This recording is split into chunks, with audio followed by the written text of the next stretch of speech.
ஒரு ஹிந்து கீதை தெரிஞ்சிருக்கானோ இல்லையோ, ஒரு முஸ்லிம் குரான் தெரிஞ்சிருக்கானோ இல்லையோ, ஒரு கிறிஸ்டியன் பைபிள் தெரிஞ்சிருக்கானோ இல்லையோ, ஒவ்வொரு இந்திய குடிமகனும் இந்திய அடிப்படை சட்டம் தெரிஞ்சிருக்கணும்.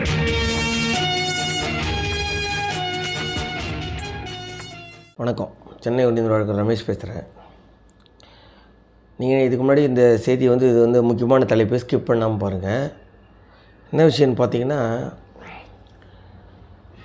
நிறைய பேர் பேங்க்கில் லோன் வாங்கி வீடு வாங்குவாங்க. பார்த்தீங்களா, லோன் வாங்குவாங்க, வீடு வாங்குவாங்க. அப்போ என்ன பண்ணணும் அப்படின்னு பார்த்தீங்கன்னா, நிறைய பேர் பண்ணுற தப்பு என்னன்னு சொல்லிடுறேன் பாருங்கள். வாங்குகிற பில்டிங்க்கு மட்டும் பேங்க் லோன் போடுவோம், புரியுதுங்களா? அந்த லோனை கட்டுற நமக்கு பர்சனலாக ஒரு லைஃப் இன்சூரன்ஸு எடுத்துக்கணும். நம்ம ஒரு பாலிசி எடுத்துக்கணும். என்ன காரணம்னு வச்சுக்கலாம், பேங்க் லோன் இப்போ பில்டிங்க்கு மாதம் இஎம்ஐ ஏதோ ஒரு லோன் ஒரு பேச்சுக்கு சொல்கிறேன், ஒரு 70 லட்சம் இல்லை 80 லட்சத்துக்கு நம்ம ஒரு கட்டடம் ஒரு ஃப்ளாட் வாங்கணும்னு வச்சுக்கோங்களேன். அது நம்ம இஎம்ஐ உயிரோடு இருக்கிற வரைக்கும் கட்டிகிட்டே இருக்கணும்னு வச்சுக்கோங்க. திடீர்னு சடனாக லோன் கட்டிகிட்டு அவர் இறந்துட்டா அந்த லோன் அமௌண்ட்டை திருப்பி கேட்டு அவங்க சட்டப்பூர்வமான வாரிசுகள் மேலே சம்மந்தப்பட்ட வங்கி நடவடிக்கை எடுக்கும். ஆனால் நீங்கள் பில்டிங்க்கு எடுத்துகிட்டு உங்களுக்கும் ஒரு பர்சனலாக ஒரு இன்சூரன்ஸ் பாலிசி எடுத்துட்டிங்கன்னா, சப்போஸ் அந்த மாதிரி காப்பீடு எடுக்கிறவர் இறந்துட்டா அந்த கடன் மொத்த தொகையும் அந்த காப்பீட்டு நிறுவனம் அந்த வங்கிக்கு செலுத்திடும். ஏற்கனவே இதை பற்றி கூட ஒரு வீடியோ போட்டிருக்கேன். இந்த வீடியோ பார்த்திங்கன்னா ஒரு சுவாரஸ்யமான வழக்கு தான். இது ரொம்ப முக்கியமான விஷயம். கொரோனா சமயத்தில் இந்த மாதிரி ஒருத்தர் ஒரு ஃப்ளாட்டு வாங்கிட்டு பேங்க்கில் லோன் போட்டு வாங்கிட்டு இன்சூரன்ஸ்லாம் பண்ணியிருக்காரு, இறந்துடுறாரு. ஆனால் அவருக்கு அந்த காப்பீடு நிறுவனம் அவர் இறந்துடுறாரு. அதுக்கப்புறம் அந்த கிளைம் அமௌண்ட்டை திருப்பி தராத இழுத்தடிக்குது, தர முடியாது, இது கவரேஜ் வரல அப்படின்னு சொல்லுது. அந்த பணத்தை எப்படி அவர் இறந்துட்டார், குடும்பத்தை நடத்துகிற குடும்பத்தலைவர் இறந்து போயிட்டா அந்த கட்டடம் வீட்டுக்காக வாங்கின அந்த லோனை அடைக்கிறது ரொம்ப சிரமப்படுவாங்க. இப்போ அந்த மாதிரி வழக்கில் ஒரு நல்ல தீர்ப்பு. இந்த தீர்ப்பு நிறைய விஷயத்துக்கு இந்த மாதிரி யாராவது பாதிக்கப்பட்டிருந்தால் இந்த தீர்ப்பு கண்டிப்பாக பயன்படும். வாங்க விஷயத்துக்குள்ளே போகலாம். பத்திரிகை செய்தி சொல்லிடுறேன், அதுக்கப்புறம் அந்த வழக்கோட இதில் விஷயங்கள் சொல்கிறேன்.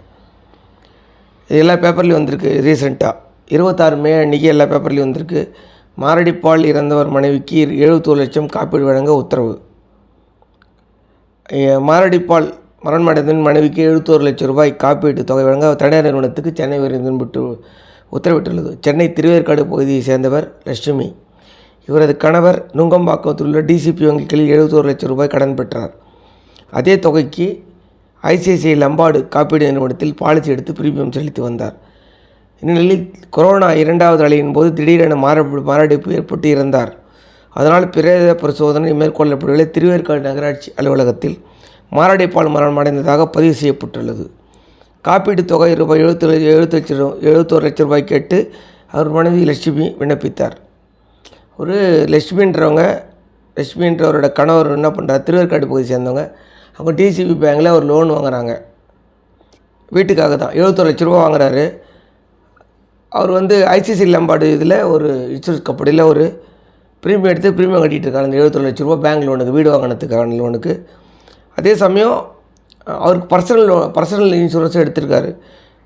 திடீர்னு கொரோனா 2வது அலையில் இருக்கும்போது இறந்துடுறாரு. அப்போ உங்களுக்கே தெரியும், அந்த டைமில் நிறைய ஹாஸ்பிட்டல் ஃபுல்லாக இருந்தது. நிறைய பாடி ஜிஹெச்லேயே நிறைய வண்டியில் எடுத்துகிட்டு போகும்போது விழுந்து பண்ணிகிட்டே இருந்து. அதனால் ஹாஸ்பிட்டலில் இடமே கிடையாது. அதனால் அந்த டைமில் போஸ்ட்மார்ட்டம் பண்ணல, பிரேத பரிசோதனை பண்ணல.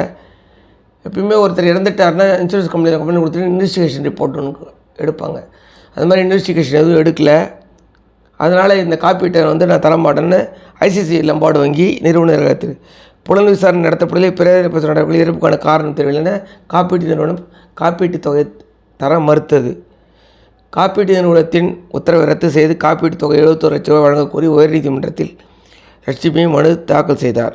மனுதாரர் சார்பில் வழக்கறிஞர் கே சுரேஷ் பாபு என்பதை ஆகிய காப்பீடு நிறுவனம் சார்ந்த வழக்கு விசாரணைக்கு ஏற்படுத்தியுள்ள குறை தீர்க்கும் ஆணையத்தை தான் அணுக வேண்டும். மாரடைப்பு பாலிசி வரம்புக்குள் வராது என வாரியத்திற்கான் இன்சூரன்ஸ் கம்பெனி தான் சொல்லுது.